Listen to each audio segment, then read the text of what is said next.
नमस्कार दोस्तों, हर हर महादेव। दोस्तों आज मैं घटोत्कच भीमपुत्र घटोत्कच की कहानी लेकर आप लोग के बीच में उपस्थित हूँ। दोस्तों यह कहानी आप लोग पूरी सुनेंगे तो आपको बहुत अच्छा लगेगा। दोस्तों यह कहानी कृपया करके आप लोग पूरा सुनें।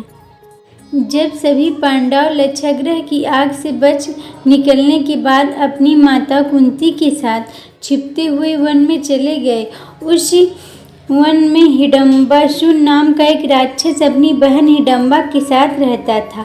हिडम्बा ने जब भीम को देखा तो उसको भीम से प्रेम हो गया। तभी हिडम्बासुर भी वहां आ गया। युद्ध में भीम ने उसका वध कर दिया।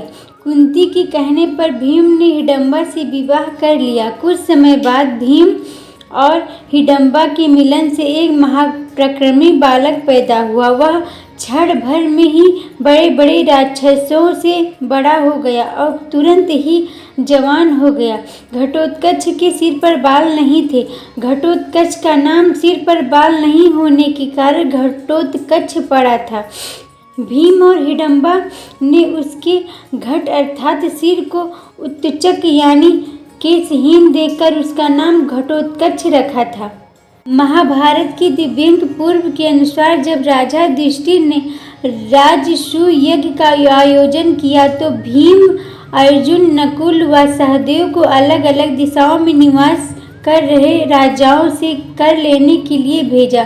कुछ राजाओं ने आसानी से कर दे दिया तो कुछ युद्ध के बाद कर देने के लिए राजी हुए। इसी क्रम में सहदेव ने घटोत्कच को लंका भेजा और राजा विभीषण से यह लेकर आने को कहा।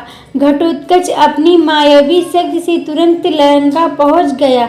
वहां जाकर घटोत्कच ने राजा विभीषण को अपना परिचय दिया और आने का कारण बताया। घटोत्कच की बात सुनकर विभीषण प्रसन्न हुए और उन्हें कर के रूप में बहुत धन देकर उसे लंका से विदा किया। जब पांडव और कौरव की सेना के बीच कुरुक्षेत्र के दौरान मैदान में युद्ध छिड़ा हुआ था, उस समय घटोत्कच और दुर्योधन के बीच भी भयानक युद्ध हुआ था।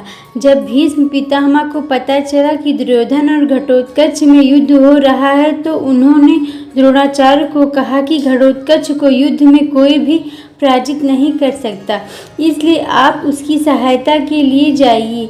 भीष्म के कहने पर द्रोणाचार्य, जयद्रथ, कृपाचार्य, अश्वत्थामा, विकर्ण व अनेक महारथी दुर्योधन की सहायता के लिए गए, लेकिन घटोत्कच ने उन्हें भी अपनी पराक्रम से घायल कर दिया। घटोत्कच ने अपनी मायावी शक्ति से ऐसा भयानक दृश्य उत्पन्न किया कि उसे देखकर कौरव की सेना भाग गई थी। युद्ध के दौरान घटोत्कच और कौरव की ओर से युद्ध कर रहे राक्षस अलम्बुपुष्प में भी भयानक युद्ध हुआ था। अलम्बुपुष्प भी मायावी विद्याओं का ज्ञाता था। घटोत्कच युद्ध में जो भी माया दिखता उसे अलम्बुपुष्प अपनी माया से नष्ट कर देता था। अलम्बुपुष्प ने घटोत्कच को अपनी तीरों से घायल कर दिया। गुस्से में आकर घटोत्कच ने उसका वध करने का निर्णय लिया। घटोत्कच ने अपने रथ से अलम्बुपुष्प के रथ पर कूदकर उसका पकड़ लिया और उठाकर जमीन पर इस प्रकार पटका कि उसके प्राण निकल गए। यह देख पांडवों की सेना में हर्ष छा गया और वो प्रसन्न होकर अस्त्र लहराने लगे। वनवास के दौरान जब पांडव मगधवत पर्वत की ओर जा रहे थे तभी रास्ते में बारिश व तेज हवाओं के कारण द्रौपदी बहुत थक गई। तब भीष्म ने अपने पुत्र घटोत्कच को याद किया। घटोत्कच तुरंत वहां आ गया। भीष्म ने उसे बताया कि तुम्हारी माता द्रौपदी बहुत थक गई हैं, उन्हें उसके कंधे पर बैठाकर हमारे साथ इस तरह ले चलो कि उसे किसी तरह का कष्ट न हो। घटोत्कच ने भीम से कहा कि मेरे साथ और भी साथी हैं, आप सभी उनके कंधे पर बैठ जाइए। माता द्रौपदी को मैं अपने कंधे पर बैठा लेता हूँ। इस तरह आप सभी आसानी से गद मदन पर्वत तक पहुँच जाएंगे। पांडवों ने भी ऐसा ही किया और सभी घटोत्कच के साथी के कंधे पर बैठ गए। कुछ ही देर में घटोत्कच व उसके साथियों ने पांडवों को मदन पर्वत आसानी पहुंचा दिया। जब कर्ण पांडवों की सेना का संहार कर रहा था, उस समय श्री कृष्ण ने घटोत्कच को अपनी पास बुलाया और कर्ण से युद्ध करने के लिए भेजा। तब दुर्योधन ने देखा कि घटोत्कच कर्ण पर प्रहार करना चाहता है, तो उसने राक्षस जटासुर के पुत्र अलम्बुस को युद्ध करने के लिए भेजा। यह अलम्बुस और घटोत्कच में भी भयानक युद्ध हुआ। पराक्रमी घटोत्कच ने इस अलम्बुस का भी वध कर दिया। राक्षस अलम्बुस का सिर काटकर घटोत्कच दुर्योधन के पास पहुंचा और गर्जना करते हुए बोला कि मैंने तुम्हारे सहायक का वध कर दिया है। अब कर्ण और तुम्हारी भी यही अवस्था होगी। जो अपने धर्म, अर्थ और काम तीनों की इच्छा करता है, उससे राजा, ब्राह्मण और स्त्री से खाली हाथ नहीं मिलना चाहिए। ऐसा कहकर घटोत्कच ने अलम्बुस का सिर दुर्योधन की ओर फेंक दिया। जब श्री कृष्ण के कहने पर घटोत्कच कर्ण से युद्ध करने गया तो उनके बीच भयानक युद्ध होने लगा। घटोत्कच और कर्ण दोनों ही पराक्रमी योद्धा थे, इसलिए वो एक दूसरे के प्रहार को काटने लगे। इस दोनों का युद्ध आधी रात तक चल रहा।